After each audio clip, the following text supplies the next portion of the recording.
사람들이 이 세상에 지식이 굉장히 많이 있잖아요. 지식이 많이 있음에도 불구하고 왜 우리는 이렇게 항상 갈증이 있을까? 왜 우리는 이 세상에 지식이 넘쳐나는데 행복하지 않을까? 왜 그럴까요? 우리가 알 만큼 다 이제는 알지 않습니까? 없는 지식이 부족한 데가 있습니까? 인터넷으로 들어가면 감당이 안 될 만한, 내가 마음만 먹으면 그런 지식은 엄청나게 많습니다. 그럼에도 불구하고 우리는 왜 흡족하지 않고 만족이 없고 행복하지 않을까? 여러분 한번 생각해 보셨습니까? 오늘은 세상의 지혜와 복음이란 제목으로 말씀을 좀 나누겠습니다. 그 이유는 이 세상의 지식은 삶의 문제에 대해서 해결점을 찾을 수 없기 때문입니다. 이 세상의 지식은. 그래서 오늘 바울은 화려한 그리스의 지혜나 철학 이런 것으로 말하지 않고 무엇으로 사람들을 설득했냐면 곧바로 십자가로 들어갔어요. 곧바로 예수님의 십자가로 들어갔습니다. 그 문제로 들어갔습니다. 오늘 우리도 마찬가지입니다. 이 세상에 많은 지식들은 엄청난 백과사전들, 도서관에 가면 수만 권, 어느 곳은 그 이상의 장서들 수십만 권. 자신만만해 보이죠? 대단해 보이고. 그러한 지식들은 우리에게 굉장한 생활하는 데 지혜는 주는 것 같아요. 생활하는 데. 어느 것이 좋고 어떻게 하면 성공하고 또 어떨 때는 좀 과잉된 지식도 있어요. 좀 우스워 보이는 지식도 있어요. 이 샴푸로 머리를 감으면 행복해집니다. 제품 광고하는 것을 보면 이렇게 하면 당신의 인생이 펴집니다.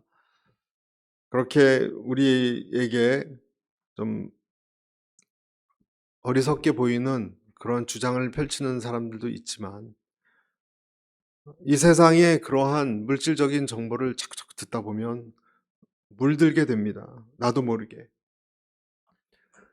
요는 이 세상에 우리에게 주는 지식은 이렇게 얘기합니다. 뇌가 너희 안에 있는 어떤 음성을 쫓아가면 내가 원하는 것을 원하는 본능을 쫓아가면 어떤 음성, 본능을 쫓아가면 반드시 그것을 얻을 수 있다. 그리고 행복해질 수 있다. 이렇게 얘기합니다. 오늘 여기 나오는 이 그리스 헬라의 지혜도 깊은 곳으로 따져보면 인간의 주로 번영과 아름다움에 대한 지혜였어요.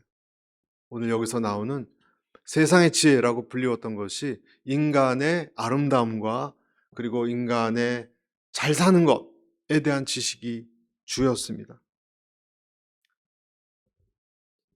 고린도라고 하는 이 도시는 어떤 도시였는가? 그전에도 말씀드렸지만 굉장히 소득 수준이 높았습니다. GNP가 높았어요. 그리고 음란했습니다. 같이 따라오는 거죠. 항구 도시고 GNP가 높으면 음란해집니다. 뉴욕 항 같은 경우가 다 그런 거예요. 항구 도시고 무역이 많고 돈이 많으면 음란해집니다. 공식입니다, 이것은.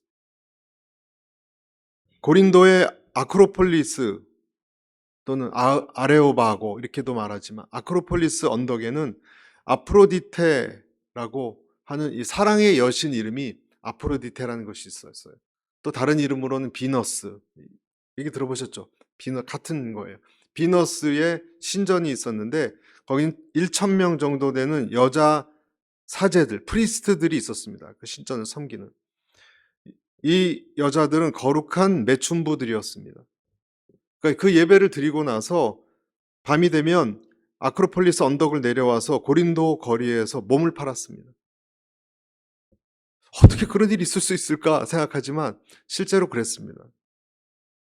그래서 보통 부자가 아니면 고린도에 가지 말라. 이런 속담까지 생겼다고 합니다. 보통 부자가 아니면 고린도에 가지 말라. 고린도의 문화가 그렇게 음탕한 것이었다면 고린도라는 곳의 이 사상도 철학도 대단했습니다. 우리가 잘 알려진 플라톤 같은 사람은 사람의 몸과 정신은 따로따로다. 그래서 어차피 영혼하고 몸은 딱 구분되는 거기 때문에 몸은 그렇게 중요하지 않다. 그래서 마음껏 즐겨라. 노세 노세, 젊어서도 놀고 나이 들어서도 노세. 쾌락으로 나아갔습니다.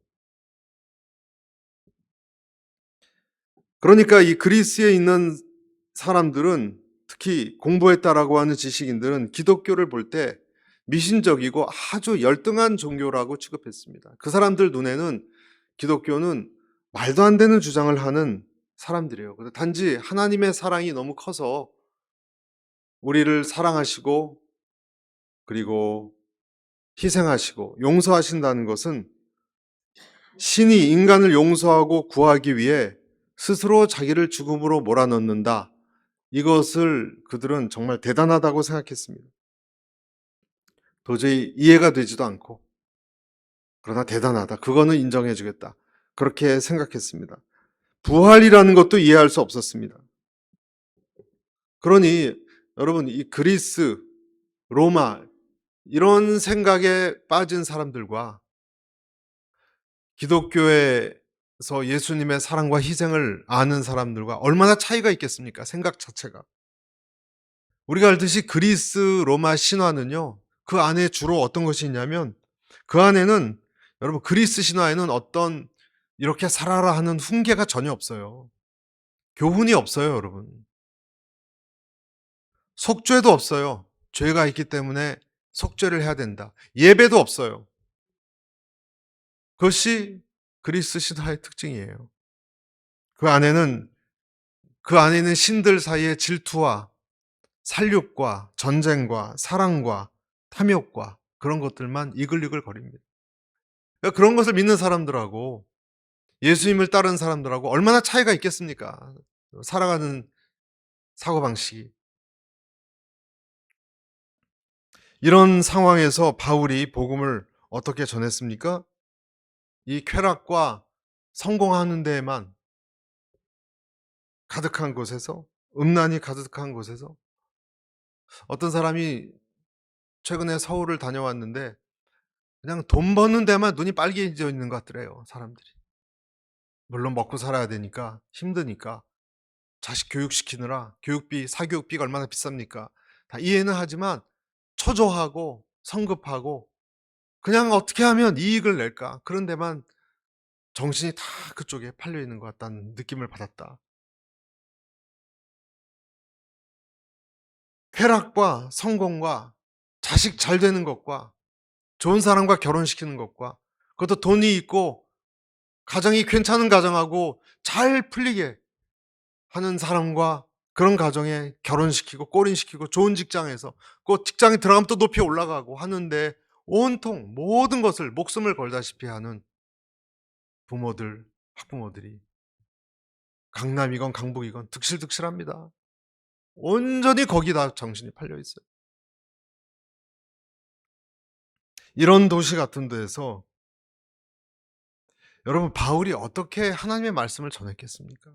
여러분 생각을 해보세요. 이런 것으로 가득 차 있는 곳에 하나님의 이 복음이 어떻게 전해질 수가 있습니까?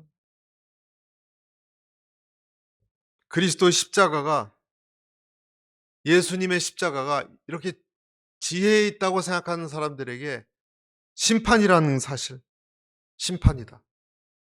회개하고 천국 들어가라. 이런 얘기가 여러분 그들에게 어떻게 와닿았을까요? 어떻게 와닿았을까요? 한마디로 사람들은요, 바울이 이런 십자가 복음을 이야기할 때 불쾌하게 생각했어요.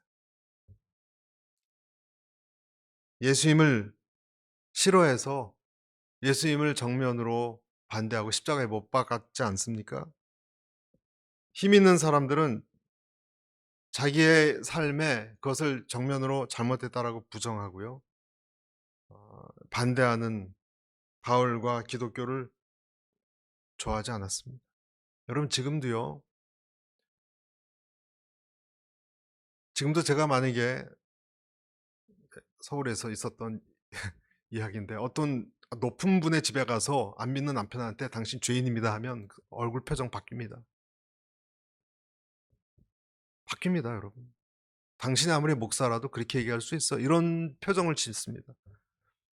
마지못해 아내가 예수 믿기 때문에 나와 앉아 있지만 제가 그 얘기할 때 표정 바뀝니다. 당신이 죄인입니다. 얘기 못 합니다, 잘 그래서.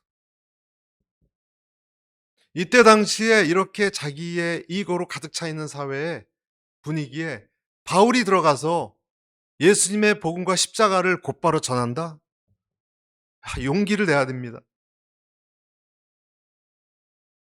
좋아하지 않습니다. 바울이 전한 예수님을 한번 생각해 보십시오. 사람들이 예수 그리스도 십자가 못 박히신 분을 정말로 그렇다면 미치광이로 생각했을까? 루나틱, 미치광이로 생각했을까? 그건 아니에요. 여러분, 오늘날에도 예수님을 믿지 않지만 예수 자체를 미치광이로 생각하는 사람은 거의 없어요. 왜 예수님에 대해서 저항을 할까? 여러분, 사람들이 예수님은 미치광이가 아니잖아요. 다 성자라고 보지 않습니까? 그런데 왜 사람들이 예수 믿는 것을 저항을 합니까? 모순이잖아요. 훌륭한 사람인데. 그가 하는 말을 왜 저항을 해요? 그 이유는 예수님이 하신 말씀이 맞기 때문에 그래요. 맞기 때문에 그래요. 그의 말들이 자기를 위협했기 때문에 그래요. 예수님의 말씀이 진실되고 진리가 아니라면 그렇게 권력자들이 예수님을 죽이지 못해 안달릴 필요가 없어요. 무시하면 돼요. 맞기 때문에 불편한 거예요. 너무 터무니없어서가 아니라 위협적이기 때문에. 여러분 여기서 이 뉘앙스를 잘 보셔야 됩니다. 예수님이 다니셨을 때 그의 주장이 터무니가 없고 말도 안 되는 미치광이라면 그렇게 높은 사람들이 요동치고 찔림을 느끼고 마치 눈에 뭐가 들어간 것처럼 이물감을 느끼고 할 필요가 없어요. 누군가 여러분에게 어떤 한마디 했을 때 여러분이 기분 나쁜 이유는 무엇입니까? 맞는 말이기 때문에. 맞는 말이기 때문에 그래요. 외모가 자신이 없는 사람은 못생겼다는 말이 기분 나쁜 거예요, 여러분. 맞는 말이기 때문에. 외모에 관심 있는 사람은 못생겼다는 말이 거슬리지 않아요. 자기를 아니까. 이해가 좀 좋은 이유인지 모르겠는데. 거치는 돌이 예수님이었어요. 여러분 누군가 여러분의 마음에 가장 아프고 힘들지만 사실 맞는 말을 하면 여러분도 힘들어합니다. 맞는 말이기 때문에 힘들어합니다. 똑같습니다. 예수님은 이 당시 사람들에게 그렇게 밋밋한 존재가 아니었습니다. 아니, 무시해도 좋을 만한 존재가 아니었습니다. 위험한 인물이었어요. 굉장히 위험한 인물이었어요. 물론 약하고 그런 사람들에게는 정말 친절하게 대했습니다. 예수님, 병자들, 연약한 자들은 나그네들 따뜻하게 대했습니다. 그러나 당시에 높은 곳에서 젠체하고 교만한 자들에게는 위선자라고 폭로해 버렸습니다. 헤롯 왕한테 여우라 그랬어요, 여러분. 아무도 얘기 못 하는 거예요. 예수님이었어요. 먹기를 탐하는 자, 마시기를 좋아하는 자, 나라 팔아먹은 세리들과 죄인들의 친구, 그렇게 조롱을 받았지만 예수님은 전혀 신경 쓰지 않았습니다. 성전에서 돈 계산만 하고 있는 사람들의 판 자체를 엎어버렸습니다. 여러분, 예수님 과격하셨어요. 여러분, 예수님이 피스메이커가 아니에요. 오해입니다. 예수님은 말싸움도 잘하셨어요. 논쟁에서 지지 않았습니다. 아이고, 알았어요. 제가 잘못했어요. 절대 그런 적 없습니다. 진리 앞에서는 예수님은 당당했습니다. 터무니가 없는 사람이 아니었기 때문에 그의 말과 지혜는 특히 예수님을 함정에 몰아넣으려고 하는 사람에게 되질문을 해서 그들을 오히려 함정에 넣고요. 그리고 멋있는 옷을 입고 다니는 사람들을 그 정체를 탄로나게 했기 때문에 그들의 악과 추함을 다 드러내 버렸기 때문에 죽이지 않을 수 없었어요. 예수님을. 다 폭로시켰기 때문에. 여러분 지금도 어떤 권력자의 약점 폭로시킨다면 여러분 가만두지 않을 겁니다. 이 세상의 권력자도. 여러분 사랑하는 성도 여러분, 여러분 가운데 예수님의 말씀 또 누군가 어떤 설교나 어떤 누군가 이야기를 할 때 여러분 가족이 여러분에게 어떤 얘기를 할 때 아프고 힘들잖아요. 그 이유는 그것이 맞기 때문에 그래요. 그래서 변명할 수 없습니다. 지금이나 그때나 그래서 그리스도인들의 모든 복음의 전달 방식은 똑같은 원칙에 있어야 됩니다. 설교도 마찬가지입니다. 설교는 사람들의 귀를 즐겁게 하고 위로해 주기도 하지만 똑같은 원칙이 있어야 됩니다. 우리의 마음의 평정을 흔들어 버리는 것입니다. 이게 잘못된 평정이라면, 인간적인 평정이라면 그 평정을 흔들어 버리는 것이 설교의 중요한 기능입니다. 저는 오늘 우리가 가지고 있는 잘못된 평화를 흔들 수 있는 능력이 이 시간에 있게 되시기를 축복합니다. 예수님의 죽음 위에, 십자가의 죽음 위에 모든 것이 바울의 주장이 서 있었어요. 어떤 아름다운 말도 아니었고 오직 심판과 속죄를 떠나서는 이야기하지 않았습니다. 바울은 유다의 지식과 그리스 지식으로 충만한 사람이에요. 이 사람은 몇 수 높은 사람이에요. 할 말도 많았습니다. 하지만 예수님의 십자가 외에는 절제했습니다. 하지 않았습니다. 화려한 수사학이나 인간의 성장, 잠재력, 행복 이런 것은 아무 소용이 없기 때문에 그렇게 한 것입니다. 시작. 내가 여러분에게 갔을 때 나는 연약하고 두렵고 떨리는 가운데 있어 4절. 내 말과 내 선포는 지혜롭고 그럴듯한 말들로 한 것이 아니라 성령의 능력이 나타난 증거로 한 것입니다. 5절은 제가 읽겠습니다. 너희 믿음이 사람이 지혜에 있지 아니하고 다만 하나님이 능력에 있게 하려 하노라. 바울이 이야기를 할 때 어떤 마음이었을까? 바울도 인간이기 때문에 굉장히 약하고 두렵고 떨었어요. 약하고 두렵고 떨었어요. 여러분 복음을 전할 때 저도 경험해 봤어요. 당당하지 못해요. 이상하게.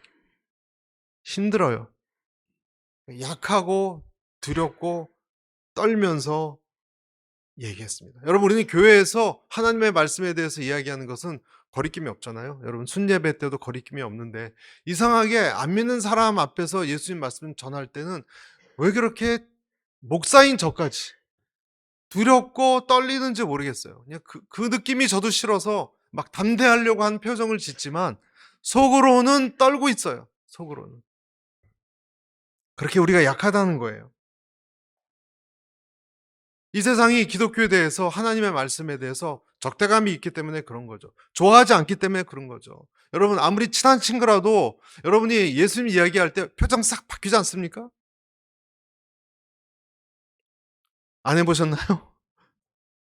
아무리 친한 친구라도 야 근데 내가 너 친한 친구니까 내 사랑하는 친구가 할 말이 있어라고 얘기하면요 벌써 무슨 말 할 줄 알고 딱 차단해요. 야 종교 얘기는 하지 마. 그러면 여러분 그걸 또 뚫고 할 용기가 없어요. 아 그래도 들어봐. 이 친구와의 사이가 또 멀어질까? 뭐 나를 어떻게 이상한 여자로 볼까? 남자로 볼까? 두렵기도 해서 이 탁 나가지를 못해요. 두렵고 떨려요. 저도 그랬으니까 저도. 바울도 그랬다는 거예요. 바울도. 왜 기독교 진리만 그렇게 그냥 유별나게 주장하느냐. 다 나름대로 착하게 살고 있는 사람들도 많은데 왜 기독교만 다 독점하고 진리를 가지고 그렇게 독선적이단 말이죠. 기독교. 이런 얘기를 할 때 우리는 어떻게 대응도 못합니다. 잘. 교회 안에서야 우리가 이런 얘기를 할 때 자유롭게 주님의 은혜를 얘기하지만 딱 엔티 기독교적인 분위기 속에 몇 사람만 그런 친구들 속에 있으면 위축이 딱 돼서 얘기를 못해요. 잘. 얘기를 못해요. 하나님이 살아계시면 왜 이렇게 세상이 다 뒤틀려 있느냐? 사랑의 하나님이 어떻게 지옥을 만들 수 있느냐? 어떻게 누구는 구원으로 예정하고 누구는 구원으로 예정 안 하느냐. 여러분 이런 질문에 어떻게 잘 대답할 수 있으십니까? 여러분? 사람들은 끝이 없습니다. 그 질문에. 그래서 우리는 열심히 하나님의 말씀을 바울처럼 설득하려고 하고 또 설득하려고 하는데 어려움이 많아요. 그리고 실제로 설득력이 별로 없는 경우도 많아요. 오늘 이 성경에 보면 바울도 그렇고 제자들도 그렇고 여러분 담대함으로 외쳤지만 속으로는 떨었다는 거예요. 여러분 우리가 알아야 됩니다. 복음을 전했던 초대교회 이 성도들도 떨었어요. 연약했어요. 힘들었어요. 힘들었어요. 그래도 세상의 설득의 논리로 하려고 하지 않고 지혜의 말로 하려고 하지 않고 성령의 나타나심과 능력으로 했습니다. 여러분 믿음이 생기는 것은 내가 떨건 떨지 않건 논리적으로 말을 잘 풀건 아니건 그런 것과 크게 상관없습니다. 하나님의 성령님의 능력으로 어떤 것이 변화되는 거예요. 좀 더 깊이 생각해 보면 우리가 좀 더 깊이 생각해 보면 사람들에게 복음이 전달되지 않는 이유는 다른 이유도 물론 있겠지만 여러분 왜 그렇다고 생각하세요? 사람들에게 복음이 하나님 말씀이 잘 들어가지 않는 이유. 삽으로 땅을 막 이렇게 하려도 삽이 들어가지 않는 이유. 왜 그렇다고 생각하세요? 이유가 뭐예요? 좋은 말이잖아요. 천국 가게 한다는. 그렇죠? 근데 그걸 왜 그렇게 싫어하고 막 쌍심질 켜고 반대하는 사람도 있고 왜 이런 일들이 옛날이나 지금이나 순교자들도 나오고 말이죠. 왜 이런 일이 일어나고 지금도 일어나고 있습니까? 그 이유는 아까 말씀드렸지만 그 이유 맞기 때문에 그거 하나고요. 또 한 가지는 이 세상 사람들이 원하는 지식의 어떤 방향이 있어요. 그것하고요. 성경에서 복음으로 제시하는 이 방향하고 정반대예요. 맞는 말인데 아까 말씀드린 것처럼 방향이 정반대예요. 정반대예요. 그래서 그래요. 이 세상 사람들은 부와 명성과 영향력과 이 쾌락을 추구해요. 그러나 십자가의 복음은 하나님을 믿지 않고 그런 것을 추구하는 것은 잘못됐다라고 얘기해요. 정반대예요. 그러니까. 그리고 이 세상 사람들은 뿌리부터 죄인이라고 얘기하고 악하다라고 말합니다. 자기 스스로 괜찮다고 생각하는데 악하다고 얘기합니다. 그러니까 정반대입니다. 그러니까 화가 나는 거예요. 아까 제가 어느 분 신방 가서 그랬던 거죠. 화가 나는 거예요. 복음은요, 이 세상 사람들의 마음을 즐겁게 하는데 관심이 없어요. 복음은 사람들을 행복하고 편안하게 살게 해주는데 관심이 없어요. 복음은 사람들의 마음을 휘젓고 심판을 얘기합니다. 심판을 얘기합니다. 그들이 곧 죽을 것 같은 사람인 것처럼 대합니다. 경고합니다. 파티에 이렇게 음악이 착 깔리고 흥이 고조되고 있는데 복음의 죽음과 심판과 회개를 외치면 여러분 누가 좋아하겠습니까? 나가라 그러지. 그런 것과 비슷한 거예요. 누가 좋아요? 한참 좋은 걸 꿈꾸고 달려가고 있는데 그 헛된 그 꿈은 헛된 환상이다. 꿈 깨라. 나는 꿈꾸고 있는데 그렇게 되려고 행복하게 살려고 하는 그건 헛된 꿈이다. 꿈 깨라 그러면 누가 좋아하겠습니까, 여러분? 너는 주님께 무릎 꿇고 죄 사함을 받고 지옥을 면하게 해달라고 외쳐라. 그렇게 얘기하면 누가 좋아하겠습니까, 여러분? 방향이 반대예요. 맞는 말인데. 초치는 이야기예요. 와장창 좋은 분위기에 극단적인 소리를 외치는 것 같은 얘기예요. 제가 과거 청년 때, 아직도 청년의 마음이지만, 과거 청년 때, 어느 봄날, 지금 같은 봄날, 그 여학생들하고 이 축제를 다니고 있었어요. 축제 아시죠? 머리엔 기름을 바르고 말이죠. 그냥 막 선글라스도 여기다 걸쳐 쓰고 으스대면서 친구들하고 캠퍼스에 쫙 뭐 여기서 축제 여기도 가서 또 뭐 이것도 먹고 봄날에 꽃은 아름답고 하늘은 푸르르고 여학생들은 옆에서 칼칼거리고 얼마나 좋습니까, 여러분? 근데 그때 제 눈에 꾀지죄해 보이는 한 2명 되는 복음 전도지를 갖고 저한테 온 분이 있었어요. 전도자. 사형리 였습니다. 저는 딱 알았어요. 이분들이 뭐 하는 분들인지. 교회 가끔 나갔으니까. 사형리의 내용도 알았어요. 하나님 당신을 사랑하십니다. 하나님과 당신 사이엔 거리가 있습니다. 예수님이 십자가로 다리를 놓아주십니다. 예수님을 믿으십시오. 뭐 그리고 저를 따라 기도하십시오. 그 다 알아요. 알고 그게 맞는 말씀인 것도 알아요. 그런데 저는 지금 뭐 하고 있죠? 지금 뭔가 이 봄날에도 취해 있고 지금 머리에도 기름 발랐고 미래가 지금 창창한 정말 즐겁고 행복한 것이 놓여 있어요. 앞으로 며칠은. 또 이 아름다운 자매들 또 옆에 있잖아요. 예? 뭐 용돈도 두둑히 있겠다. 뭐가 부족합니까? 그런데 그 전도자가 와서 죄와 회개, 심판 얘기하는 게 싫어요. 맞는 말인 것 같은데 듣기 싫어요. 내가 가고자 하는 방향과 너무 달라요. 너무 우중충해요. 너무 멋이 없어요. 맞을 수 있지만 듣기 싫어요. 내가 저런 진리 지금 알아서 뭐해? 밥을 먹여주나? 저 시간 없습니다. 자꾸 가까이 오길래 좀 비켜주세요. 비켜주세요. 관심 없습니다. 그런 얘기를 했던 기억이 납니다, 여러분. 나는 지금 이 길에 취해 있다고요. 좀 내 길에서 비키세요. Get out of my way. 이런 마음을 갖더라고요, 제가. 그렇게 했어요, 그리고 실제로. 죽음, 죄, 진리. 그런 것들은 내가 지금 붙잡으려고 하는, 내가 원하는 그것과 방향이 너무 달라요. 맞는지 틀린지는 잘 모르겠지만 달라요. 거부하는 거예요. 여러분, 어떤 분들에게는 지금 제가 오늘 이런 말씀과 이런 설교를 하는 것이 그냥 지나치고 싶은 것일 수도 있습니다. 내 삶도 피곤한데 하나님은 나한테 무엇을 더 요구하고 계시는가? 그러나 여러분, 피하면 안 되는 게 있고요. 피해서 되는 게 있습니다. 팬데믹 때, 코로나가 터졌을 때 우리는 마스크 쓰고 또 뭐 백신 맞고 그런 거 다 피하고 싶어요. 피하고 싶은 거예요. 그러나 그런 것은 피할 수 있는 것이 아니에요. 할렐루야? 피할 수 있는 것이 아니에요. 몸이 아픈 환자는 수술 얘기를 피하고 싶지만 해야 되는 거예요. 비용에 대한 문제도 얘기를 해야 되는 거예요. 때로는 내가 피하고 싶어요. 내가 어떻게 되는 경우에 그 이후에 내 재산 문제 처리하는 것도 얘기해야 될 때 해야 되는 거예요. 피할 수 없는 거예요. 피하고 싶은 거지만 우리 삶에 피하고 싶지만 피할 수 없는 것이 있습니다.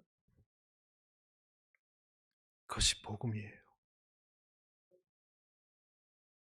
그것이 복음이에요.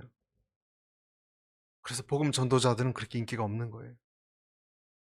때로는 후벼 파니까 맞는 말이고 떼어내라고 하니까 힘든 거예요. 바울은 그런 세상에서 복음을 전했습니다. 목숨 걸고.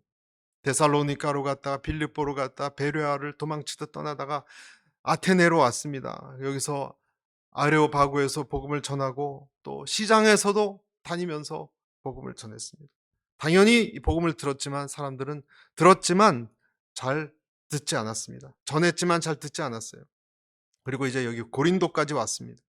부패하고 정말 교만한 사람들이 많은, 돈이 많으니까 세련되고 여러 비즈니스들이 발달된 이곳, 아름다운 이곳, 여기서 예수님을 전하고자 했습니다. 그러니까 얼마나 거절감이 많았을까. 여러분, 이 심리적인 압박감이란 것은요 굉장히 큰 거예요. 언어가 통하지 않고 나를 거절하면 좌절하기 쉽습니다. 무시당하고 그러면 그만두고 싶습니다. 패배감, 위축감. 복음은 대단한 거지만 그 자체는 이것을 사람들이 듣지 않았을 때 그 중간에 끼어 있는 전달자의 그 좌절감. 사람들은 사주지 않았습니다. 그래도 바울은 절대로 약호 죽지 않았습니다. 약호 죽지 않았습니다. 낙심되지 않았습니다. 제가 벌써 오래됐는데요. 성도들님들하고 서울역 노숙자들에게 크리스마스 때 선물도 나눠주고 뭐 크리스마스 캐롤도 부르고 뭐 이렇게 컵라면도 노숙자들이니까 끓여주고 그래서 갖다 드리고 막 그랬던 적이 있었는데요. 갑자기 제가 앞에 서 있었거든요. 소주병이 날라왔어요. 눈썹을 스쳤어요. 그리고 "시끄러!" 소리가 났어요. 하마터면 큰일 날 뻔했습니다.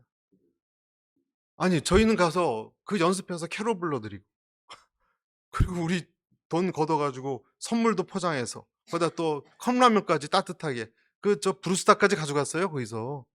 따뜻하게 해 주려고. 그래서 갖다 드리는데 그 오줌 냄새 나고 한 그 지하 소주병이 날라와요. 벽에 부딪혀서 박살이 났습니다. 하마터면 어떻게 됐겠습니까? 그리고 "시끄러!" 제 성격에 이렇게 '누구야?' 이렇게 그럴 용기도 물론 없었지만 그만두고 싶었어요. '아이 그럼 집에 갑시다.' 근데 그럴 수도 없었어요. 보는 눈들이 있으니까 또 은혜롭게 또 해야죠. 또 감정 노동해야죠 또. 그쵸? 할렐루야. 뭐 형제님 하나님이 형제님을 사랑하십니다. 안 그런 얼굴은 당황한 얼굴로 이제 그랬던 기억이 나요. 또 어느 분한테 가면 또 비키라 그러고 선물만 뺏어가고 그러나 저희들은 그걸 다 했어요. 그때 사람들은 청년들이었지만 알았어요. 이 복음은 교회 안에선 따뜻하고 좋은 건데 밖에 나가면 별로 환영받지 못한다. 선물은 환영한다. 복음은 환영하지 않는다. 절실히 느꼈습니다, 저희들이. 그래도 그만두고 싶었지만 그만두지 않았습니다, 저는. 왜냐하면 보는 눈이 있었기 때문에. 보는 눈이 없었으면 아마 그만뒀을 거예요. 사도행전 18장에 보면 사도행전 18장에 보면 주님의 환상 가운데 이러한 바울에게 이런 말씀을 주세요. 같이 읽겠습니다. 시작. 두려워하지 말며 잠잠하지 말고 말하라. 내가 너와 함께 있음에 아무 사람도 너를 대적하여 해롭게 할 자가 없을 것이니 이 성중에 내 백성이 많음이라. 성경에 보면 이런 상황에도 바울은요 원색적인 복음을 그냥 전했습니다. 왜냐하면 하나님이 용기를 줬기 때문에 계속 원색적으로 나간 거예요. 고린도에 오니까 고린도에 로마에서 도망 나온 아굴라라는 이 사람을 만나서 친해졌어요. 친해져서 같이 그 유대인 회당에 들어가서 복음을 전하니까 유대인 회당에서 예수님 복음 전하니까 또 난리가 났어요. 그러니까 가는 데마다 난리를 일으켜요. 난리가 나서 또 얻어맞을까 봐 쫓겨났습니다. 쫓겨나서 도망쳐 온 곳이 그 하나님을 사랑하는 유스도란 사람의 집에 숨었어요. 그런데 그 집에 누가 있었냐면 회당장이 옆에 있었어요. 그리고 회당장이 예수님을 믿어서 뒤집어졌습니다. 회당의 책임자가 뒤집어졌어요. 그리고 가족들도 다 뒤집어졌습니다. 복음을 받아들였습니다. 그리고 그 이후에 고린도에 몇몇 사람들이 불붙듯이 복음을 받아들이기 시작했고 세례를 받기 시작했습니다. 그러니까 오늘 말씀 그대로 이 성중에 내 백성이 많음이라 하나님이 이렇게 전달되게 하신 거예요. 할렐루야. 하나님의 말씀은요 이렇게 전달되는 겁니다. 사랑하는 성도 여러분, 복음 전하는 건 쉽지 않지만 제가 방법을 알려드릴게요. 대부분의 1대1입니다. 그때 말의 지혜로 전달되는 것도 아닙니다. 물론 말을 조리 있게 잘하면 좋지만 중요한 것은요. 말을 조리 있게 잘해도 조리 있게 잘하는 것 때문에 기분 나빠서 안 믿는데요. 또 그런 사람도 있어요. 그러니까 진심이에요. 진심. 어떤 시기는 진심이 전달되면 그다음에 하나님이 하세요. 물론 내 성품도 중요해요. 그러나 성품이 아무리 좋아도 그 성품도 그렇게 중요하진 않아요. 내가 부족하고 연약하고 말도 못하고 때로는 성품이 욕먹을 만한 성품이 있다 하더라도 내가 전할 때 그것은 성령님이 하세요. 성령님이 하세요. 목사님 저는 자녀들에게 부모로서 자격이 없어요. 하나님 말씀 얘기해. 상관없다니까요. 도덕과 내 윤리를 가지고 전하는 건 아니에요. 그럴 때 여러분 나도 부족하다. 나도 처절하다.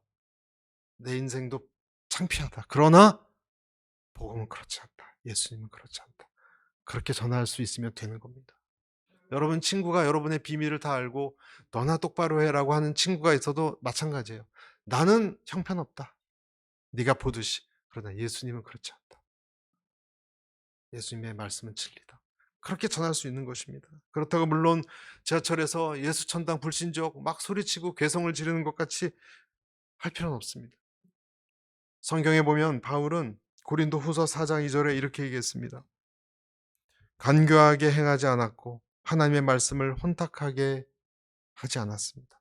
오히려 우리는 진리를 나타내므로 하나님 앞에서 모든 사람들의 양심에 우리 스스로를 추천합니다. 내가 느낀 그대로 나를 봐라.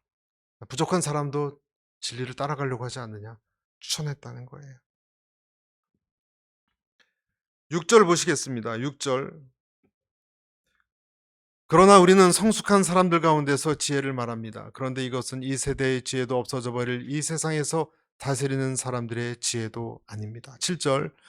오직 우리는 비밀로 감춰졌던 하나님의 지혜를 말합니다. 이것은 하나님께서 우리의 영광을 위해 영원 전에 미리 예정해 두신 것입니다. 8절. 이것은 같이 8절 중요하니까 시작. 이것은 이 세대를 다스리는 사람들 가운데는 누구도 알지 못했던 것입니다. 만일 그들이 알았더라면 영광의 주를 이 십자가에 못 박지 않았을 것입니다. 여기서 여러분, 이 세대를 다스리는 사람들 가운데 누구도 알지 못했던 것입니다. 여기서 이 세대를 다스리는 사람들이 누굽니까? 개역 성경에는 관원들이라고 나오는데 정부 관리들 얘기하는 것이 아니라 이 세대를 다스리는 사람들은 이 시대의 오피니언 리더들이에요. 이 시대의 여론을 만드는 사람들, 지식인들, 교수들, 철학자들, 심리학자들, 최고의 리더, 석학이라고 말하는 사람들이에요. 이 사람들은 이 복음을 하나도 몰랐다는 거예요. 누구도 알지 못했다는 거예요. 우리한테 절실히 필요한 내용인데 이 세상에 소위 식자층은, 지혜 있는 사람들은 이 복음을 전혀 알 수가 없었다는 거예요. 알지 못했다는 거예요. 우리 인생에 제일 필요한 것들 뭡니까, 여러분? 외로움 아닙니까? 고뇌 아닙니까? 관계 아닙니까? 용서, 사랑, 불안, 두려움, 평안, 기쁨, 원망, 내 갈망, 공포, 위로, 사랑, 안전함, 구원, 이런 것들 아닙니까? 우리에게 제일 절실한 것은 내 아픔, 내 죄, 내 상처, 내 미래, 나의 죽음, 나의 갈 길, 어떤 목적, 의미, 이런 것 아닙니까? 그런데 우리는 왜 이런 문제에서 헤어나지 못하고 있을까요? 왜 벗어나지 못하고 있을까요?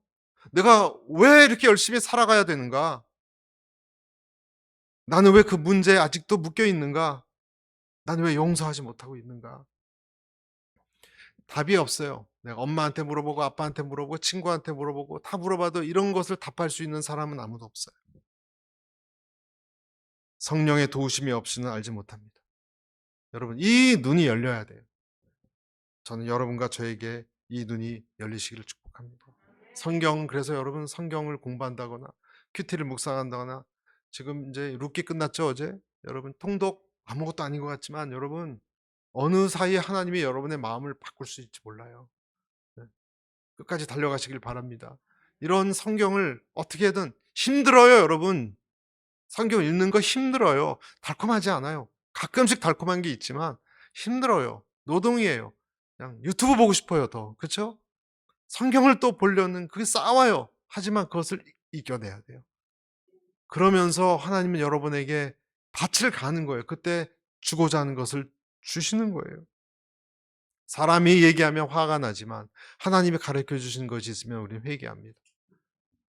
사람이 말하면 기분 나쁘지만 하나님이 깨닫게 해주신 것은 받아들여요, 사람들이. 성령님이 우리 안에 계시지 않으면 우리는 아무것도 하나님이 보여주실 수 없고 보여주셔도 이해할 수 없고 이해해도 주를 따를 수 없어요. 하나님이 깨닫게 해주셔야 돼요. 마지막 한 분 이야기를 하고 마치겠습니다. 천재라고 불려졌던 어떤 사람이 있었어요. 이 세상의 천재. 파스칼이라고 프랑스의 수학자면서 사상가였던 파스칼이 1654년 11월 23일 저녁 10시 반에 그다음부터 다음날 새벽 0시 30분까지 놀라운 성령의 체험을 했어요. 이렇게 이지적이고 탁월한 프랑스의 수학자가 불체험을 했어요. 그래서 이 감격을 잃어버리지 않으려고요. 종이에다도 적고 특히 양피지에 적은 다음에 속옷 안에다 넣고 꿰맸어요. 그리고 죽을 때까지 바늘로 꿰매서 간직해뒀어요. 죽은 다음에 이것이 발견됐어요. 아무도 공개하지 않았어요. 메모에 뭐라고 적혀 있는지 읽어드리겠습니다. 불, 그러니까 fire. 아브라함의 하나님, 이삭의 하나님, 야곱의 하나님, 철학자와 학자의 하나님이 아니다. 확신, 감격, 기쁨, 평화. 예수 그리스도의 하나님, 예수 그리스도의 하나님. 여러분, 이분이 얼마나 바뀌었는지 몰라요. 나중에 하나님을 증거하는 증거자로 바뀌었습니다. 파스칼이. 이 체험 이후에. 고린도 전서 2장 14절, 육에 속한 사람은 하나님의 성령의 일을 받지 아니하나니 이는 그것들이 그에게는 어리석게 보이며 또 그는 그것들을 알 수도 없나니 그러한 일은 영적으로 분별되기 때문이라. 오늘 축복이 저와 여러분 모두에게 임할 수 있게 되기를 간절히 바랍니다.